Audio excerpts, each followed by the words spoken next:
Hey guys, we had such a blast doing this show that we left all of the bloopers in. It's in a different format than I usually do for Spirit Centered Business, but you will absolutely love it. Enjoy. Bring up something too about my past as a wilderness guide. This is a wilderness guide. Why are you laughing? Are we on? We're not on. You're not. We are. Oh, we are. Woo! Because it's not your past. You still are. That's true. I am. Well, so yeah. Anyway. Yeah. So you're the boss. So. All right. Behave yourself. Good now. to be with you. Good to be with me. Okay. Glad to be here. I'm very excited to be with somebody as wild and crazy as you. Awesome sauce. Yeah. Thanks. Hey guys, we're excited that you're here too. Welcome to Spirit Centered Business. This is my spiritual brother. I'm your guru. My brother. This is Tawlks. And That's a complete sentence, by the way. that's It's a complete sentence, Tawlks. and I have a cousin who's more famous than me. His name's Ted. Okay, well, you said you wanted. Welcome to the Spirit Centered Business Podcast, where we blend the spiritual with the practical for supernatural results. Now, here is your host, Bralynn Newby.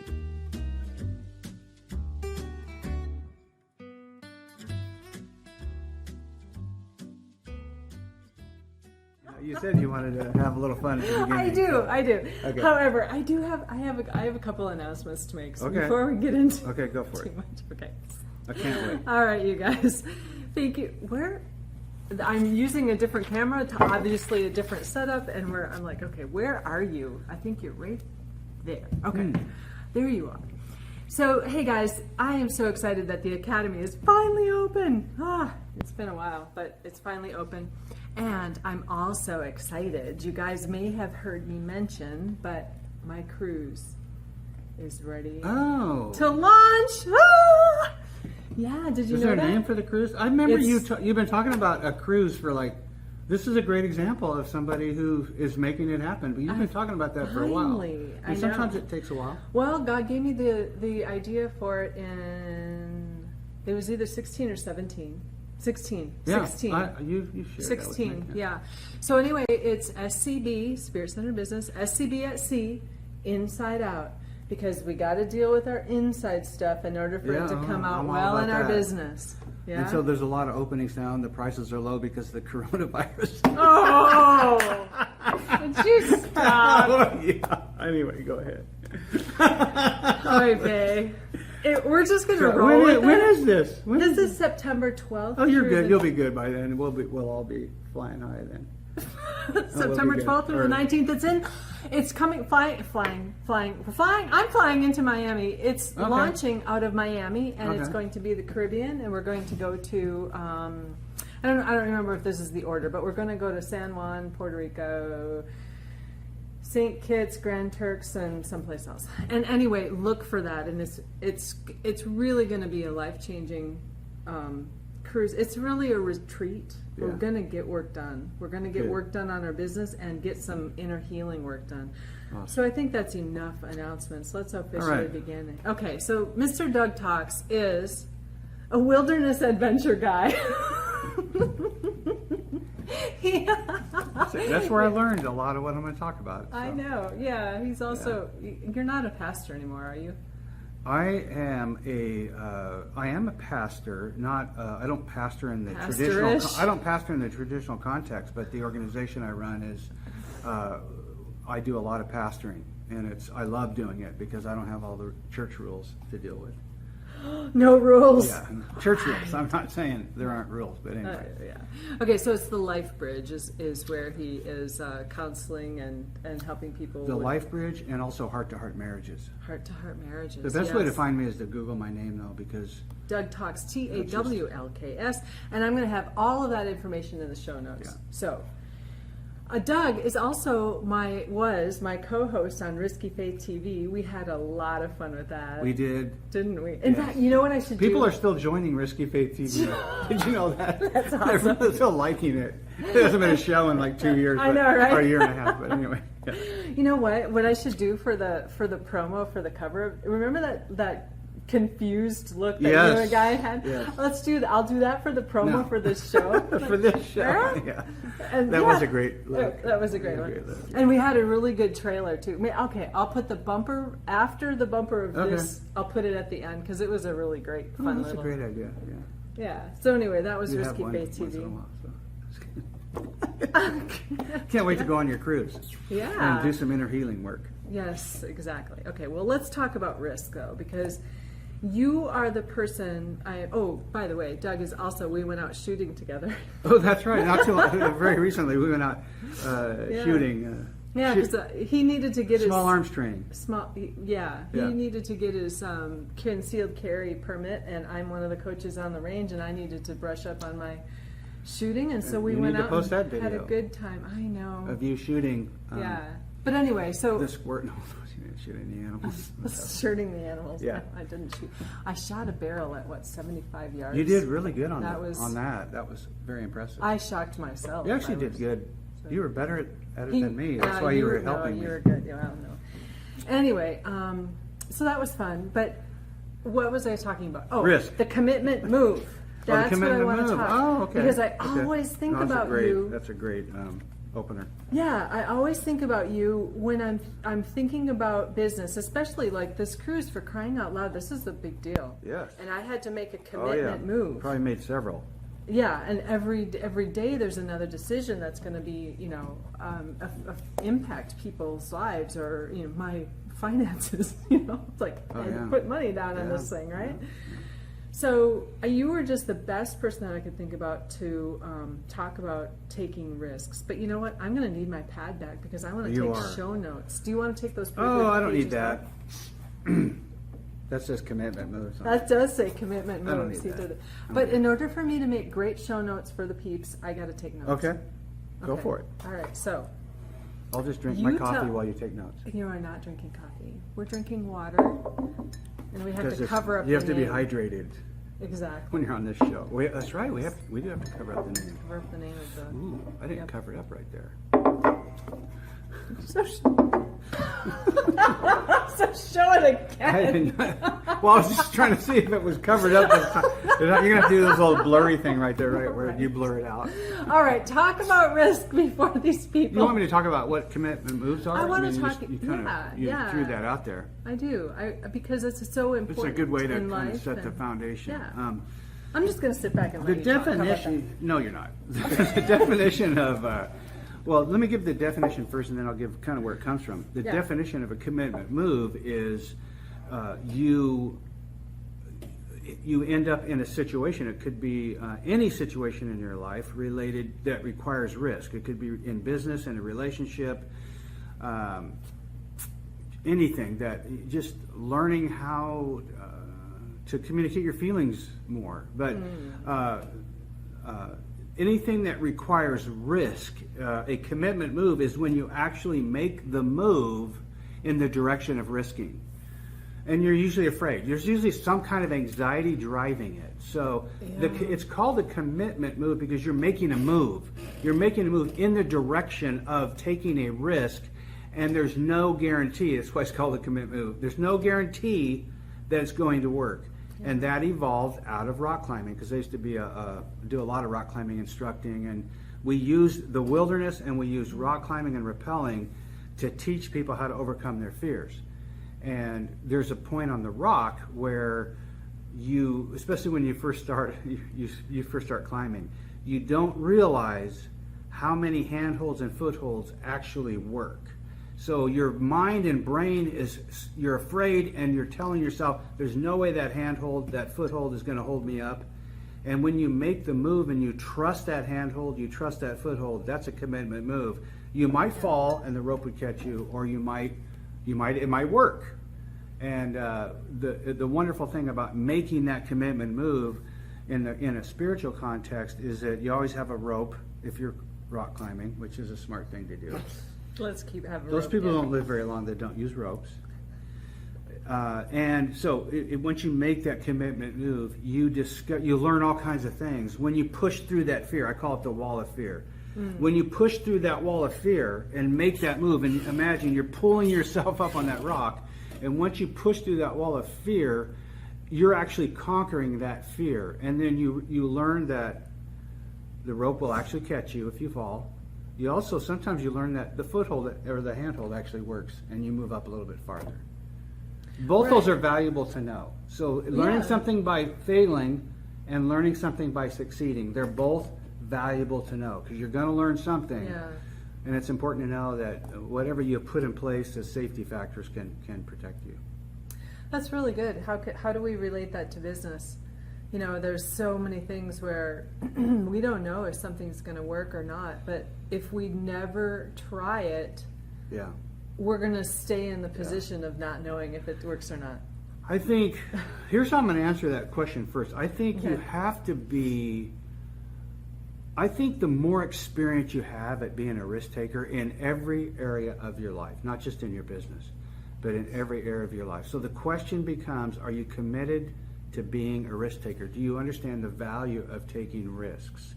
There's a thing in insurance, they call it being, or risk averse. If you're risk averse, that means you're a safety seeker, you're trying to be careful all the time, and your main concern is, how do I not fail? It's like in trading. Yes. Yeah, like investments. Yeah. Yeah. Good.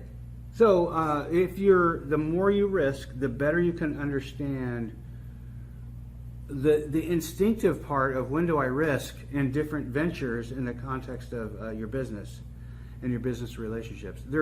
So if you take any area where you are feeling anxious and fearful about, it could be just dealing with a worker that's very difficult, or it could be making a decision about, do I invest here, do I in this part of the business, whatever the area is.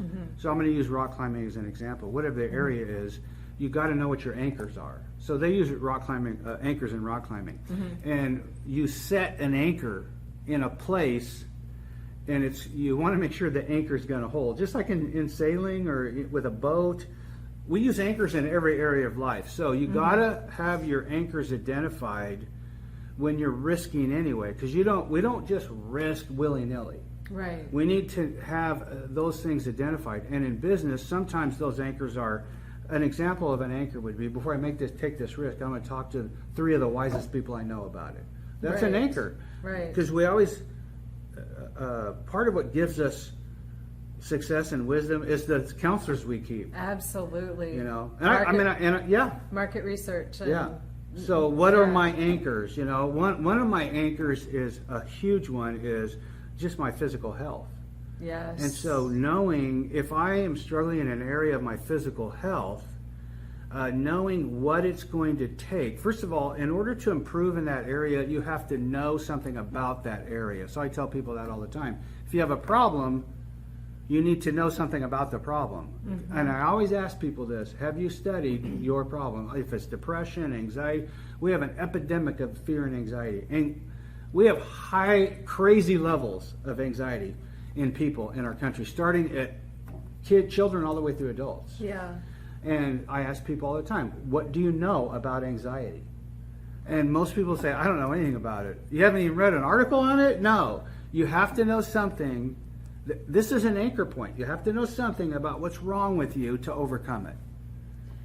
Yeah, and you know that's part of my story too. Yeah. Is that have a lot of fear and stuff going on, and even physical stuff that stopped me from doing my business for a while Yes. there. Yeah. Yes. And we don't understand how much we live under it, and like all of the stories and everything we've made up and protected ourselves from Yes. feeling, and all of that stuff. Yeah. So, Yeah. So we're talking about anchors. Another one that's really important is environment. Yeah. So our environment has a huge impact on our neurological health, which has a huge impact on our physical health.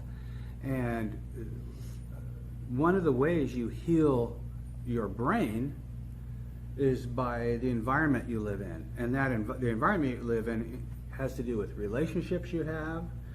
It has to do with how much you get outside and enjoy, the outside, and how much water you drink. It has to do with a lot. Yeah. But the core of the environmental the core, the real anchor point of environment is the relationships you keep. That's so good. So I use the target when I'm talking about relationships. The center of the target is called the bullseye. Most people have maybe 4 to 6 at the most. I'll say 3 to 6. I'm talking about outside of close family and friends. Some people don't even. So that target represents the people you trust the most. Mm-hmm. So like, I don't want to keep going back to rock climbing, but when you first climb a rock and you've never climbed a rock before, it's a vertical granite slab. It's not like going to the gym. And you first climb that, you don't know who you can trust. You got an instructor there.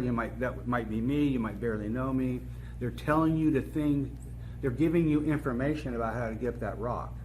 That's why relationships are important. Who in your life is feeding you information? And is it bringing courage to you to take risks, and to take wise risks too? Is it feeding you and encouraging you in that way? Because messages are sent indirectly. The most powerful messages that we experience are sent indirectly. It's one thing if I say to you, Bralynn, are you crazy? You're going on a cruise?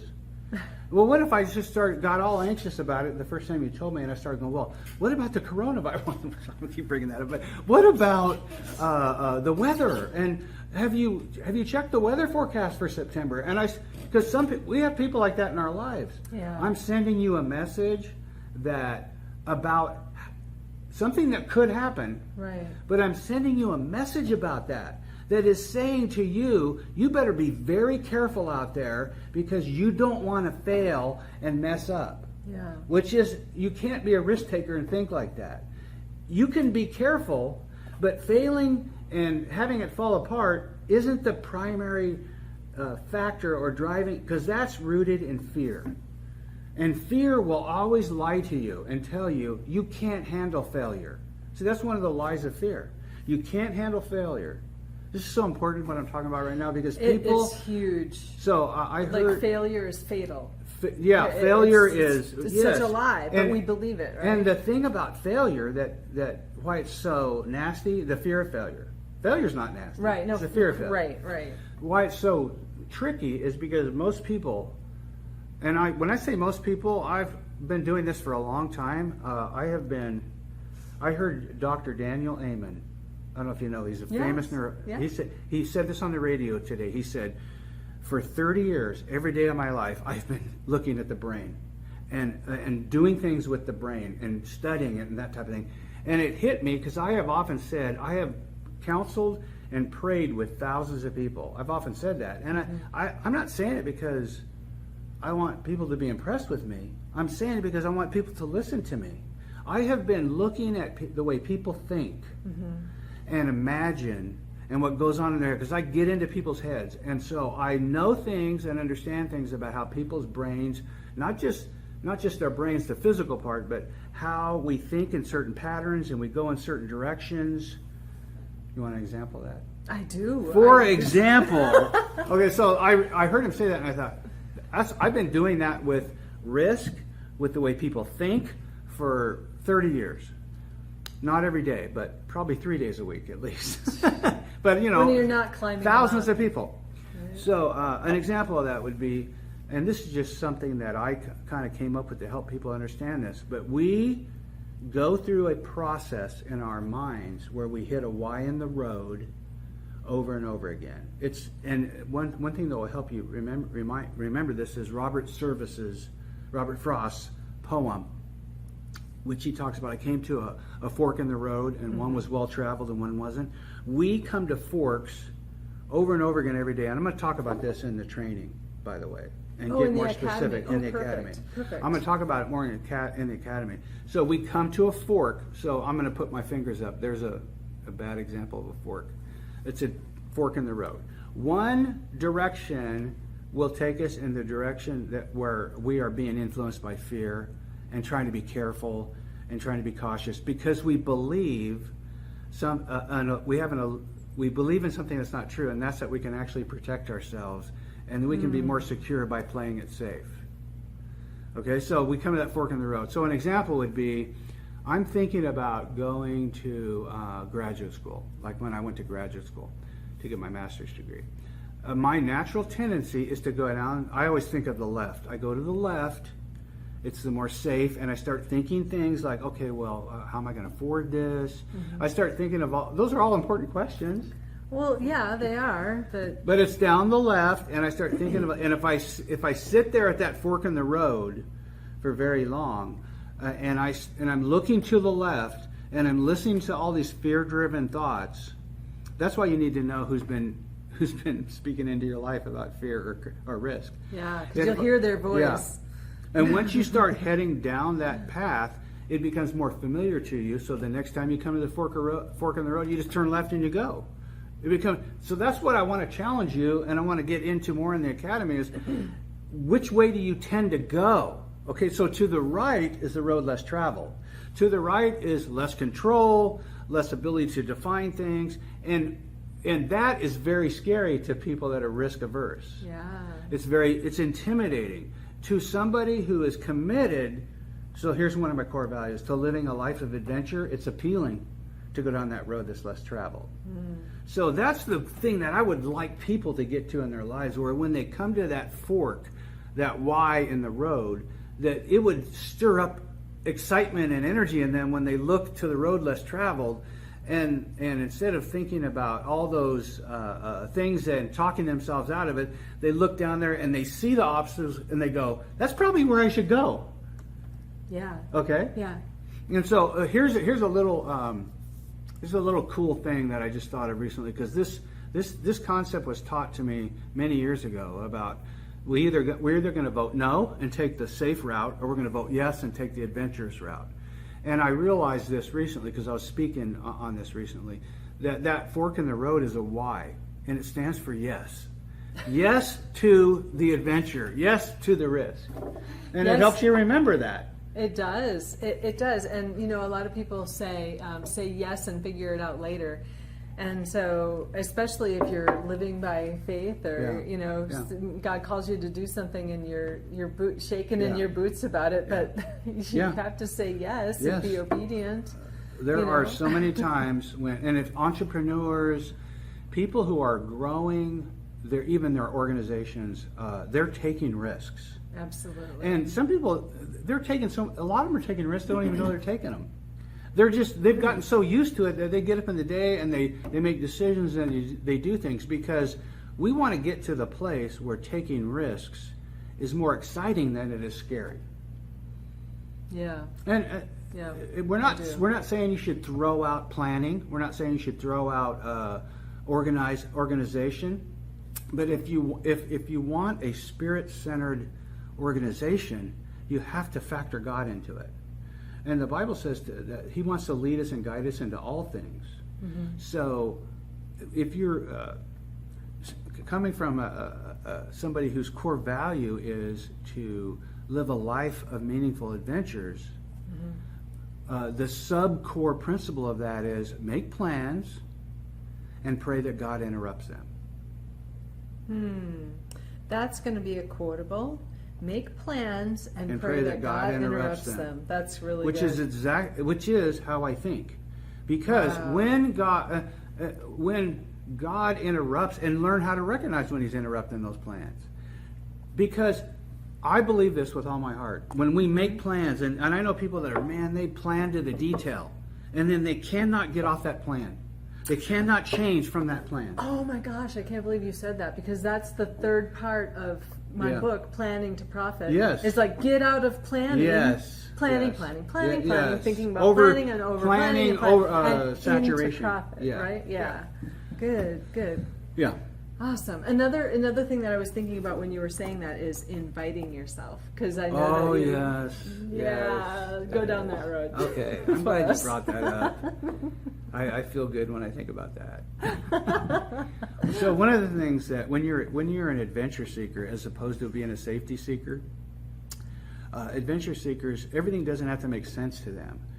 They follow their hearts, and there's things in your heart that you will get nudges in your heart, and they're gut, primal nudges in your heart.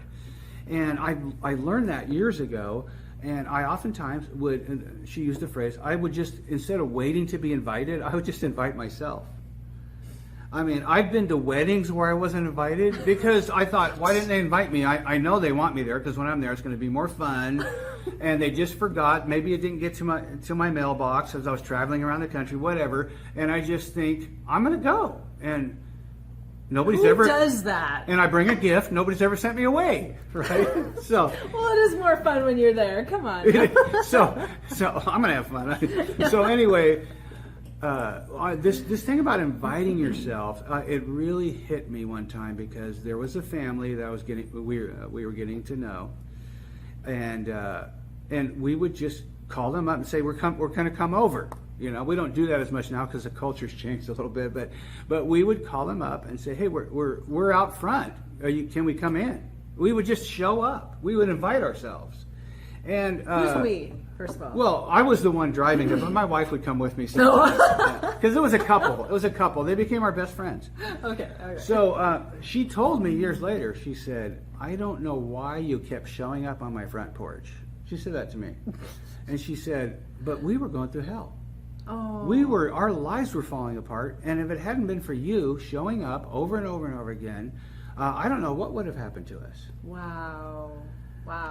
So this idea, maybe this could be another whole show, but this idea of it's a risky thing to do to invite yourself, and you get really good at it after a while. You know, I mean, you find ways to kind of get in there, you know. I don't know how to say it. You just maybe drop hints or whatever, but we're so opposite. What's driving us to do it is something in our gut.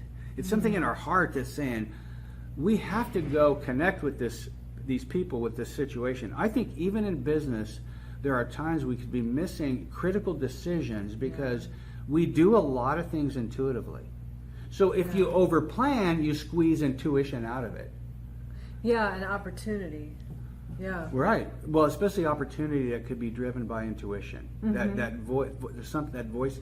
And when I say intuition, I'm talking about sort of a combination of the way God made me, combined with how the Spirit leads me. Mm-hmm. Because I said this. I remember the first time I said this. I was teaching at William Jessup University, and I said, God will always speak to us through our learning style, what's called our multiple intelligences.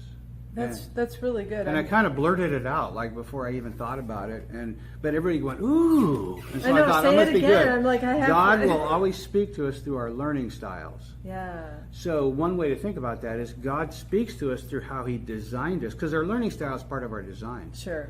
And so He designs each one of us like a masterpiece.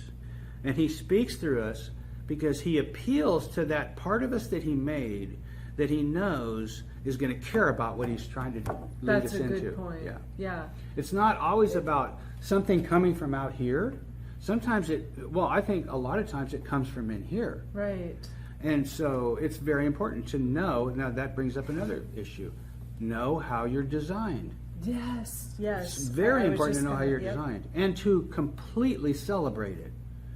You know, if you're good at writing, if you're good at speaking, if you're good at, it doesn't matter, if you're good at building houses, it's important to celebrate that. And one of the ways we celebrate that, our design, which is our identity, is to say, I am good at building houses. To put that word I am in front of it. That's good. That is really good. I am the message architect. That's right. And you're good at it. And I am You're amazing at it. So everybody's amazing at some things.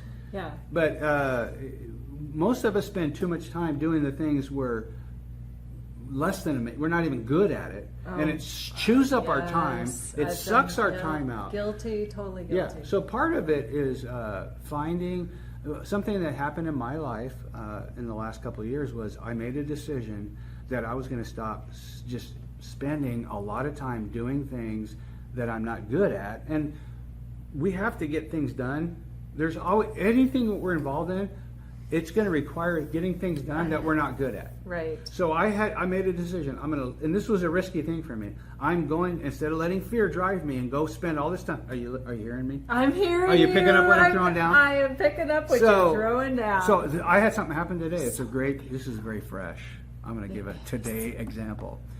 So there are things that always will sit there in your organization that you are dying to get done, and fear will get you working on them when you're terrible at it. It's why some things fail, because we're spending 80% of our time on the stuff we are lousy at, and then by the end product is not very good.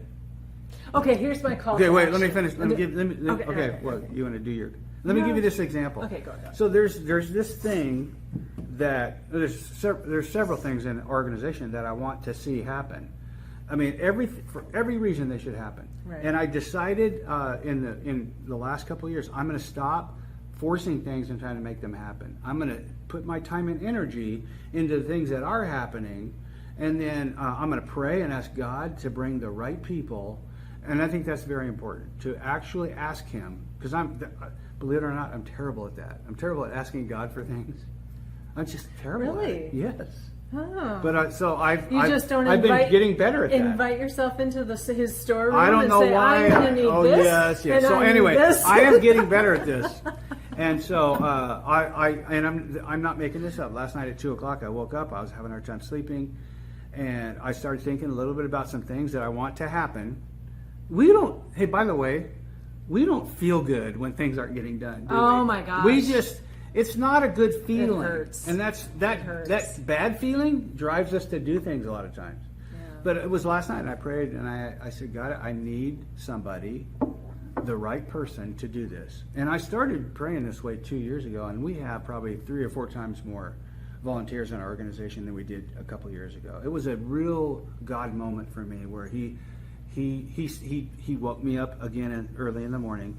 He said, stop focusing on all the things that aren't working and aren't progressing, and start thanking me for all. Now this was for me. Start thanking me for all the things that are working. Mm-hmm. And I was asking him at that moment for help in this area. Yeah. And his answer was not giving me wisdom on how to fix it.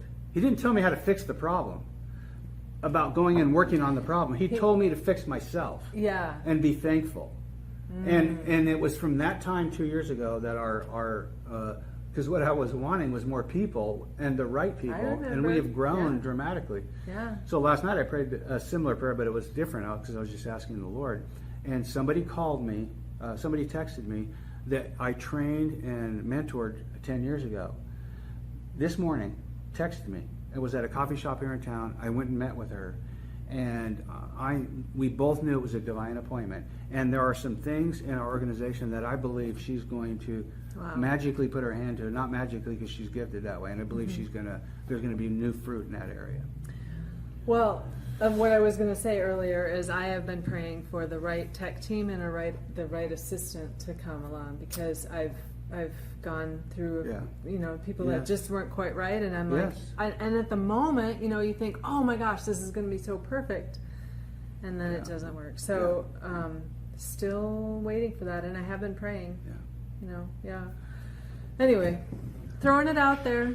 And I want to just say this real quick about what you said there. It's very important for us to realize, because we may hate tech, and this is about design and honoring the design and how God's made other people. Yeah. There's other people that love it. It's hard for us to believe that. But if we don't believe that God has made some people that way, we will not get them in our organization, and we will miss because them. I feel bad giving someone a task that I wouldn't want to do, but really they want to do it. Absolutely. Yeah. Absolutely. Yeah. I get it. Yeah. I've gotten over that, but I'm fearful to take another risk and have another bad experience. Yes. And that's where I've been, because I spent a lot of money and had to redo stuff. Yes. And that's why I'm just like, it's almost like gas brakes. I know I need somebody to help me, and I know this has to get done, and it wakes me up in the middle of the night that it's not done, and it's hanging over my head that it's not done, but I can't just there's not a black and white paint by numbers way of making all this happen, but especially when money's involved, it's always riskier, it's always scarier, but there is something in the thinking pattern of, I can't afford to have another failure. I've had people say that to me. Oh, that's a good way to put it. Yeah. You didn't say it exactly that way, but that's what I was hearing. But that's yeah exactly. And I would say this to people: you can't afford not to fail again. That's good. And that'll be a quotable, another one. You can't afford not to fail again. And a lot of business people, because they risk far enough, and there's a lot of very successful business people that have lost millions and millions of dollars. Yeah. I have a friend that way. He goes, I'm really good at making money, I'm not good at keeping it. And he loses it, he just goes out and makes it again. Yeah. So that's something he figured out about himself because he was out there risking. He may not have ever figured that out. That's funny. He could have just stopped right there and said, I'm going to go work for UPS. Yeah. Oh, that's another thing too. Entrepreneurs, oh my gosh, it's a huge battle to get up and keep taking those risks over and over instead of just, I got to go get a job. I get a 9-to-5, a regular paycheck. I want to have that money. It's like, oh. But you have to keep believing that dream that's inside of you, and you have to keep just believing that something's going to give, something's going to happen, the breakthrough's coming, just take another risk, right? Yeah, and there are some people that I think even for a season they're supposed to do that 9-to-5, and maybe their whole lives, but for a season they are, because God takes all of us through something to bring us to the point where we get to the realization of what it is, what's right for us. Well, I know that I learned a lot of skills while I was in corporate, obviously. I mean, I managed multi-million-dollar construction projects for some of the largest companies in the U.S. I'm really good with working with big numbers. Yeah. So that's why my clients can come to me and I can handle their big number stuff. But that is a really good, powerful example of knowing something about a strength. There are people who could be in your situation, because I had a similar thing where I had a similar realization and this was several years ago, but I realized I was really good at helping people reach their potential. Okay? Really good at that. And I realized I wasn't that good at helping me reach my potential. Oh, I know. It's hard for yourself, isn't it? Yes, but it's similar to what you're saying. You're really good at managing other people or organizations with a lot of money, but you may not. I'm not saying you're not with yourself, but I'm saying the question that comes out of that sometimes is, well, I want money too to manage. I know, right? Okay, but that's sort of like my thing was, well, I want to reach my potential. Yeah. And I was sort of like, and I wasn't really talking to God, but He talked to me through that. But in that moment, He said, you reach your potential every time you help somebody reach their potential. Yes. And that was huge for me. Yeah. You reach your potential every time you help somebody reach their potential. Yeah. That's really good. And it's the same thing with, I would apply it to you or any area of business, is if we are reaching our potential in the work we're doing, there's going to be monetary gain from it. Yeah.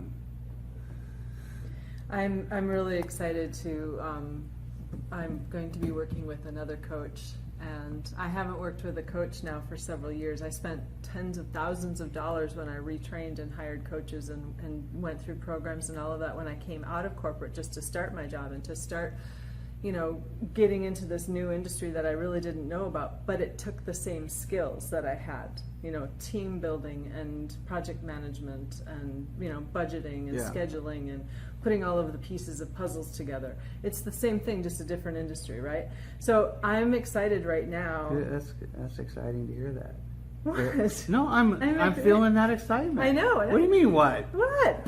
I'm excited to be jumping back into coming under a brilliant coach again, so that I can really get stretched, take risks. Yeah. But it's going to up-level me and up-level my business, and I'm excited to do it. It's a frightening thing, and I went through a little bit of a trauma making the decision, because it's like I knew it had to be made. Risk trauma? It's risk trauma. I don't know. Well, I went, what happened actually? I went through grieving, a grieving process. That's good. Yeah, because it's like I can't stay where in my comfort zone and in the status quo. I've got to let that go, and so I'm grieving that. My cushy pillow and my safety blanket,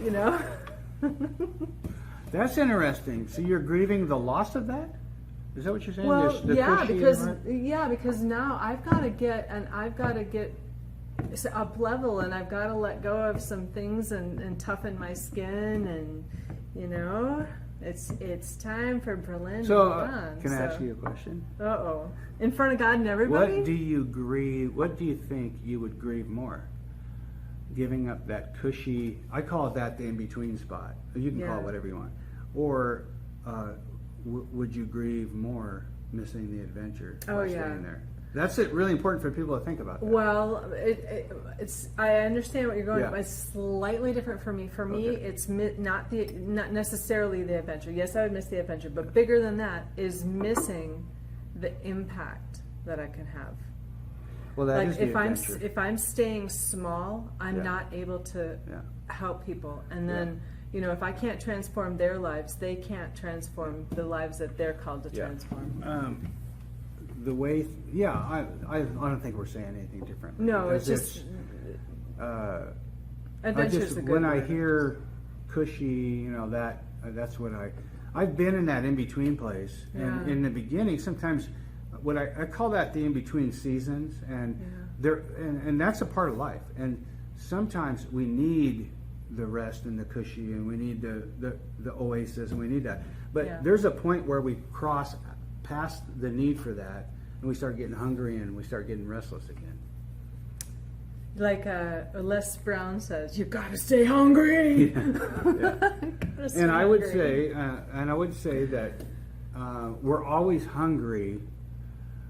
For something, but I think it's very important, especially for risk takers, to also be hungry for silence, stillness, and being in the presence of God. That's because if true. you're just risking all the time and you're just feeding that part of you, you're gonna crash at some point. Right, because you're living on adrenaline. Yeah. You're living off of the risk adrenaline. Yes, exactly. And actually, even I was just talking to myself the other day. It happens.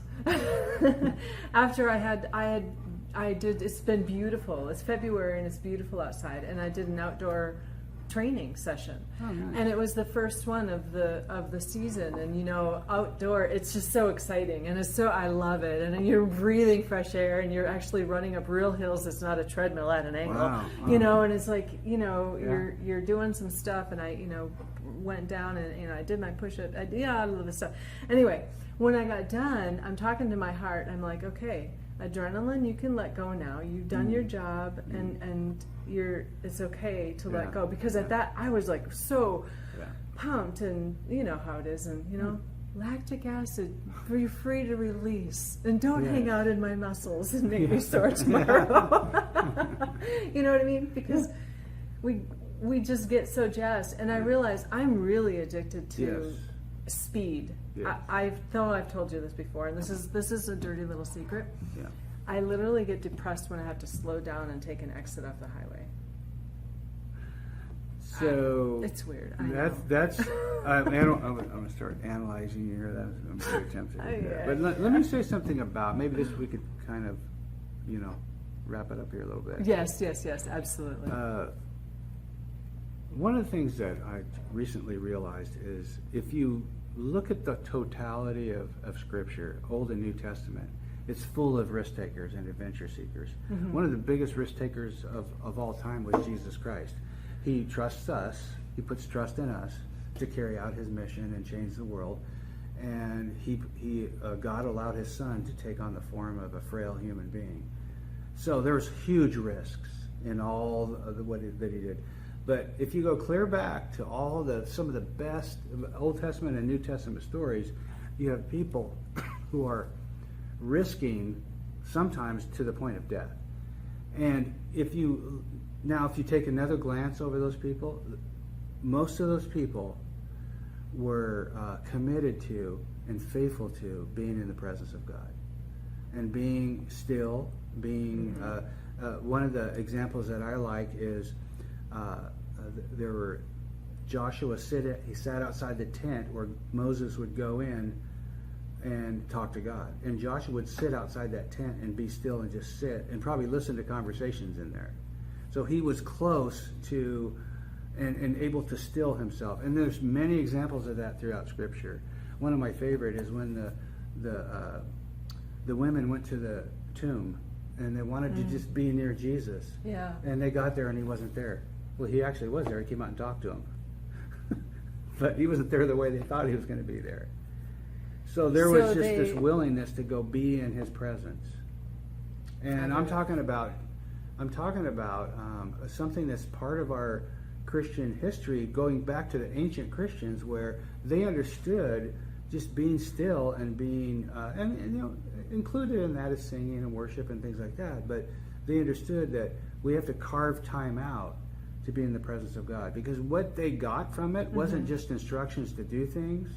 They got the why and the understanding of God's heart when they did it. Yeah. They knew in their hearts why they needed to do it. It wasn't just something they had to do. That's good, because sometimes I think that it's taking a risk of having that silence. It is that's absolutely. And having that God time. Absolutely. Because you have to go deeper. Absolutely. You have to take a look. It is a risk. Yeah. It's for some people, the thing about risk is not everything's risky to everybody, but for some of us, it's like for some people just to talk about how they're feeling is risky. Yes. And for other people to be in to take, like, that's the idea of the Sabbath. It's risky not to have a day a week where we're not going to go work on stuff, and we're not going to go fix things when they break down, because we're actually trusting God instead of ourselves. That's the idea behind the Sabbath. Oh, I'm guilty of that too. Me too.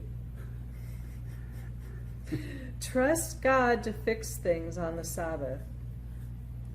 Yeah, because or any other time. yeah, that's well, not yeah, I the mean, point, but yeah, you know. but I mean, there's you know, there's just so much research right now that supports the idea of a Sabbath, not just a Saturday or one day a week Sabbath, but that, like, you know, when you hear these things on the radio and they say, when you're working, every 20 minutes, get up and go stand and go look outside, and, you know, it'll refresh you. That's a type of Sabbath. Right. It's getting away from your work and replenishing yourself. So anyway, I'm just taking a break. But go do that with God. Yeah.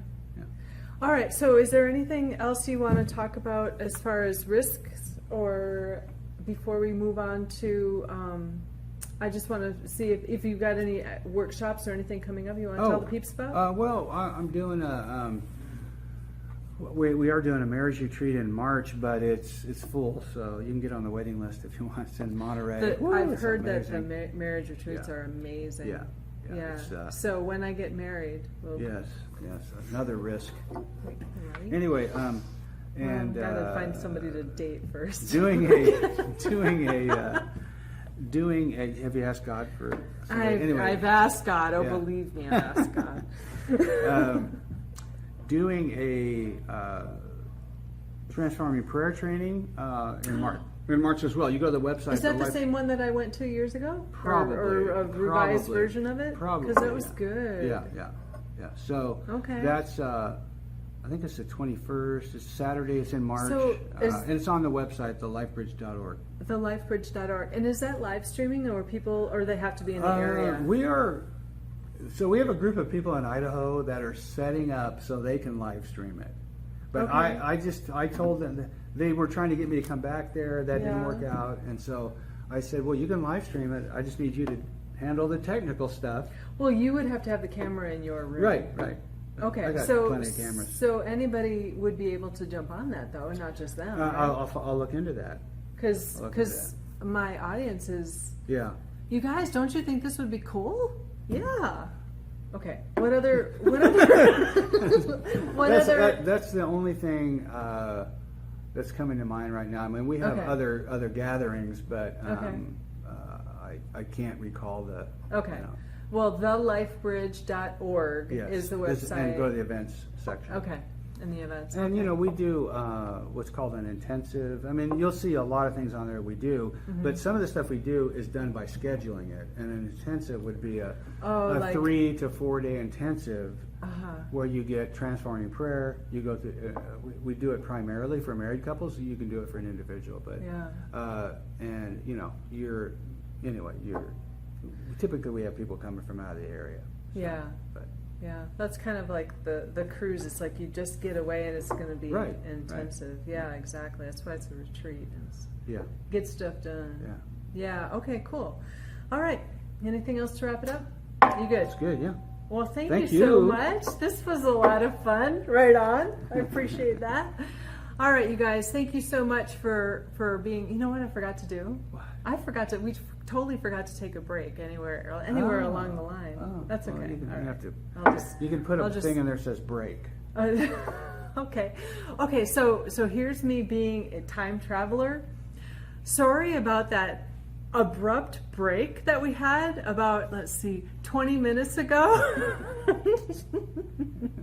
Anyway, all right, I appreciate you guys. Thank you for subscribing, liking, sharing with your friends, and until the next broadcast, stay spirit-centered. Bye-bye.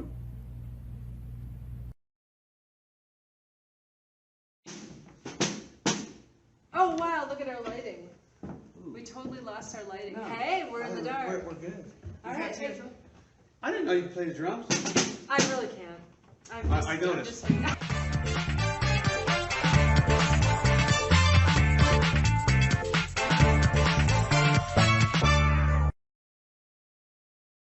Spirit-centered business, spiritual principles, and business principles combined. If you're ready to align your destiny and discover the destiny of your business, join us. We are entrepreneurs, leaders, and business professionals who take the power of the spirit realm in our business seriously. We go beyond just consuming information. We participate, activate, and engage the supernatural with unbelievable results. If you want to gather with like-minded business professionals to activate spiritual principles and mastermind creative solutions to business challenges, Spirit-Centered Business is your tribe. Go to spiritcenteredbusiness.com to become a member today.